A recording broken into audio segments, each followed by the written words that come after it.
Welcome to commerce academy. आज की class में हम बात करेंगे बैंक अकाउंट से रिलेटेड जो नई एडवाइजरी आई है वो क्या है और अब हमें किन किन स्टेप्स को फॉलो करना होगा। पूरी डिटेल में स्टेप बाय स्टेप में आपको क्लियर कराता हूं। तो अगर हम बात करें एडवाइजरी की तो उसके लिए हमें जीएसटी पोर्टल खोलना है और यहाँ पे आप देख सकते हैं कि यहाँ पे ये एडवाइजरी आके रखी है। जैसे आप इसके ऊपर क्लिक करोगे तो ये बता रहा है कि इन्होंने जीएसटीएन के अंदर बैंक अकाउंट को वैलिडेशन करने की एक नई मतलब इंटीग्रेट किया है जीएसटी सिस्टम के अंदर। और ये जो फीचर है इसको आप यहाँ पे माई प्रोफाइल में जाके चेक कर सकते हो। तो यहाँ पे मैं आपको बता दूं, वैसे तो ये फीचर पहले लेके आ गए थे, दिखने लग गया था, लेकिन प्रॉपर वे में इन्होंने ऑफिशियल डिक्लेयर अब किया है। तो यहाँ पे ये लिंक मिल जाता है, इसके ऊपर अगर आप क्लिक करते हो तो पूरे स्टेप्स ये बता रहा है कि किस तरह से क्या क्या चीजें इसमें चेंज की गई है। तो मैं ये सारी इंफॉर्मेशन आपको काफी इजी लैंग्वेज में देता हूँ और इसका प्रैक्टिकल करके भी समझा देता हूँ। तो मैंने यहाँ पे जीएसटी पोर्टल खोल लिया है अपने बैंक अकाउंट को चेक करने के लिए। यहाँ पे मैं एक चीज क्लियर कर दूं, आपको जैसे अपना बैंक अकाउंट ऐड करना है वो वैसे ही होगा जैसे पहले होता होगा।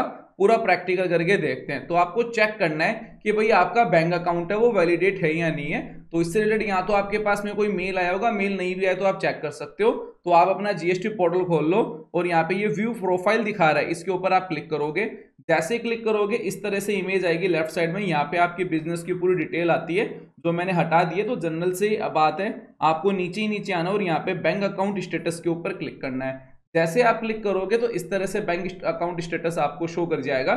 यहाँ पे आपकी बैंक की डिटेल्स आ जाएगी और यहाँ पे अकाउंट स्टेटस आ रहा है। तो मेरे केस में यहाँ पे ग्रीन कलर में आ रहा है, यानी सक्सेस आ रहा है। तो जो नोटिफिकेशन के अंदर जो डिटेल दी गई थी ये उसी की स्क्रीनशॉट है। तो यहाँ पे इसका मतलब क्या हुआ, अगर आपका अकाउंट स्टेटस ग्रीन टिक आ रहा है, यानी ये आ रहा है, तो इसका मतलब क्या है, सक्सेस है, आपको कुछ नहीं करना। अगर फेलियर आ रहा है तो फेलियर के केस में यूं है कि आपका जो पैन अकाउंट है, यानी जो पैन नंबर है, सॉरी, वो बैंक अकाउंट के अंदर है ही नहीं। यानी आपका जो बैंक अकाउंट का पैन है, यानी आपके बैंक अकाउंट में पैन नंबर नहीं दिया हुआ, या फिर आपके जो बैंक अकाउंट में जो पैन नंबर है वो दूसरा है, यानी जीएसटी रजिस्ट्रेशन के वक्त आपने पैन नंबर दूसरा दिया और यहाँ पे जो अकाउंट चढ़ाया उसका आपने पैन नंबर दूसरा दिया, या फिर मैं बात करूं तो आपका आईएफएससी कोड सही नहीं है। तो इनके इन प्रकारेण बात इतनी है कि पैन की जो डिटेल जीएसटी रजिस्ट्रेशन में दी गई है वो बैंक अकाउंट की डिटेल से मैच नहीं कर रही है, या फिर आपका आईएफएससी कोड सही नहीं है, तो उस केस में आपका अकाउंट क्या हो गया, फेलियर। सर इस केस में क्या करना है, आपको नया बैंक अकाउंट ऐड करना है। अब जब आप नया बैंक अकाउंट भी ऐड करेंगे तो उसमें भी कुछ चैलेंज काफी लोगों को फेस करने पड़ रहे हैं। वो चैलेंज क्या है, पूरा प्रैक्टिकल करके मैं आज की क्लास में आपको बता देता हूं।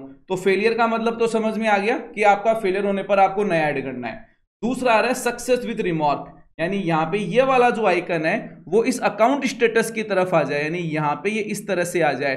तब उस केस में क्या मतलब हुआ, उसका मतलब ये हुआ कि जो आपका अकाउंट है वो वैलिडेट नहीं हो पा रहा है एनपीसीआई के कॉन्सेप्ट से, यानी जो ऑनलाइन जो कॉन्सेप्ट होता है एनपीसीआई का, उसमें वो वैलिडेट नहीं हो पा रहा। आपका बैंक अकाउंट ये समझ लो कि ऑनलाइन नहीं है, इसको ऐसे समझ लो। तो उस केस में आप क्या करोगे, उस केस में आपको नया बैंक अकाउंट ऐड करना पड़ेगा। तो आप यहाँ पे ऐड बैंक अकाउंट कर लोगे, जैसे पहले होता था वैसे ही होगा। कुछ चैलेंज आ रहा है वो मैं प्रैक्टिकल करके आपको दिखा दूंगा। तो यहाँ पे क्लियर हो गया, इसके केस में भी नया बैंक अकाउंट डालना है, इसके केस में भी नया बैंक अकाउंट डालना है। अब आ रहा है कि भाई यहाँ पे जो अकाउंट स्टेटस में ये वाला ऑप्शन आ जाए तो क्या करना है, तो आपको वेट करना है। यहाँ पे लिखा हुआ है please wait since account will be validate NPCI उसको वैलिडेट कर ले। तो उस केस में आपको बस थोड़ा सा इंतजार करना है। तो कहने का मतलब इतना ही है, सक्सेस के केस में कुछ नहीं करना और इसके केस में वेट करना है। इन दोनों के केस में आपको अपना बैंक अकाउंट ऐड करना पड़ेगा। अब आप ऐड कैसे करोगे और चैलेंज क्या फेस हो रहा है वो देखते हैं। तो देखो भाई, ऐड आप कभी भी कर सकते हो। सर्विसेज पे क्लिक करोगे, यहाँ पे amendment of registration non core field के ऊपर आप क्लिक कर दोगे। जैसे ही क्लिक करोगे इस तरह से स्क्रीन आ जाएगी।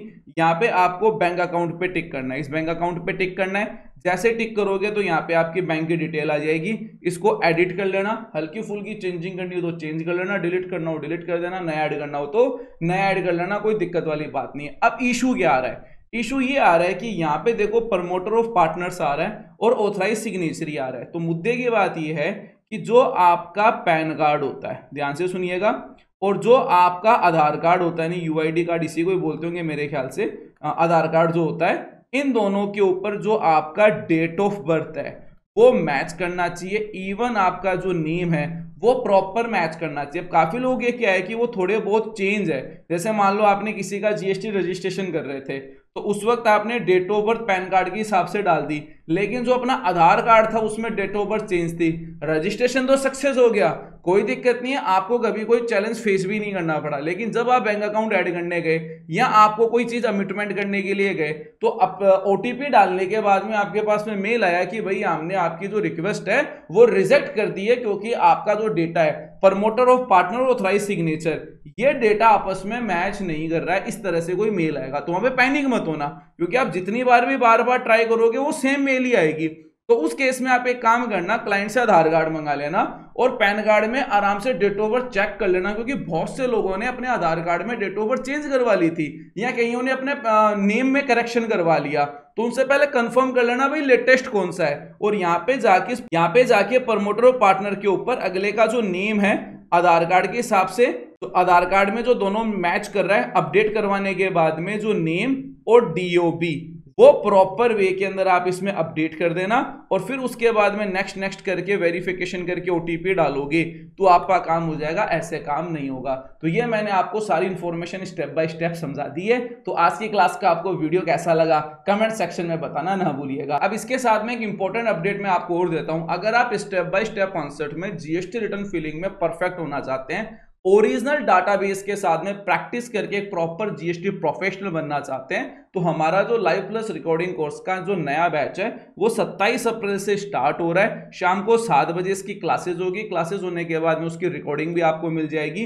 ये सारे बेनिफिट मिलते हैं, ये सारा कॉन्सेप्ट इसमें कवर कराया जाता है। तो अगर आप इस कोर्स में इंटरेस्टेड हो, यहाँ आपको इसके डेमो वगैरह देखने हैं या कोई क्वेरी हो, उसके लिए आप हमारे इस एप्लीकेशन को डाउनलोड कर सकते हैं। एप्लीकेशन डाउनलोड करने में कोई इश्यू आ रहा हो या चलाने में आपको कोई क्वेरी करनी हो, XYZ कुछ भी हो, तो आप हमारी इस हेल्पलाइन नंबर पे कांटेक्ट कर सकते हैं। तो चलो भाई ठीक है, मिलते हैं लाइव क्लास के अंदर। Thanks for attending.